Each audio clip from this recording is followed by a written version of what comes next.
African American millionaire that saved Memphis during the yellow fever. Give that a hand. Memphis, Tennessee, give it up for Arrested Development!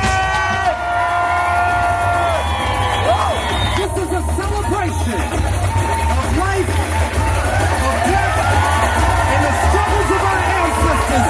Memphis, Tennessee, we are Arrested Development. Coming to you live and direct. Providence tonight as we show love across the world by this. Hey, money. Hey, money. Hey, money. Yeah. Hey, money. The Democratic Republic of Congo. Well, the origin of African April, my wife and I have been very Afrocentric all our lives. And we both went to Lemoyne College at the beginning, and we were always involved in civil rights and looking at the history and culture of our people. And we wanted to do something that would help bring our people into a better consciousness of where they came from and who they are. Because we had been affected by slavery. Our slavery cut us off from our country. They brought us from Africa. They didn't go to Africa and get a slave. They went to Africa and got a human being. And we know Africa is the cradle of mankind. And we studied all kind of African history, went to African Studies Conference, and the question was raised, why wasn't African American children learning at the same pace as others? Well, we figured out that we wasn't recognized in the body of knowledge that they was teaching us. They taught us all about somebody else, all about white people, all about German people, nothing about Africa. So we don't really know who we are, where we came from.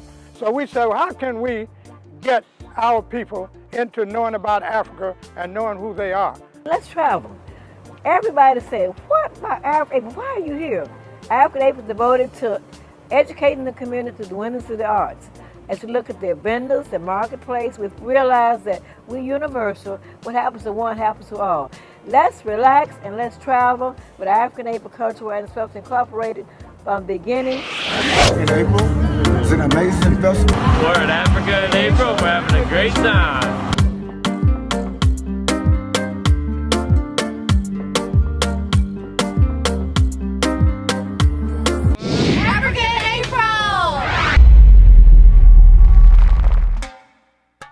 And we said the only way we could have identity is to make sure we started ourselves, because everything that happens begins with us. They started their own history. Now this is our history. African April Cultural and Sports Incorporated celebrated African April. We celebrate Africans all around the African diaspora. We look at the international people, the dignitaries, the ambassadors. They come in and they join us every year.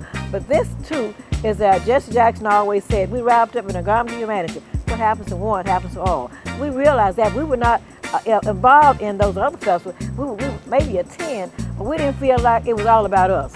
So we realize now that this festival is about us, and they can come to us now. And we don't have to go to them and look. We can learn from each other, and that's why African April it's so different, because we are not fighting those people. They can follow us. We're leaders now, and we know we're leaders. We can change the world.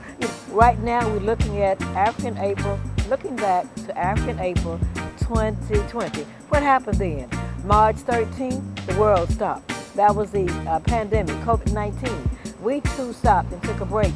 During that time, African April was on hold based on the doctors and professors and health professors letting us know when to start, what to do, and to make sure that we were getting ready for several years to come. We've taken our break. Now things are opening up, and we're looking at 2021. But 2020 was a year that we had to stop and take a look at the past. We realized we had been going on for all those years, 33 years, and we could take a look and reimagine right now what we're going to do African April 2021.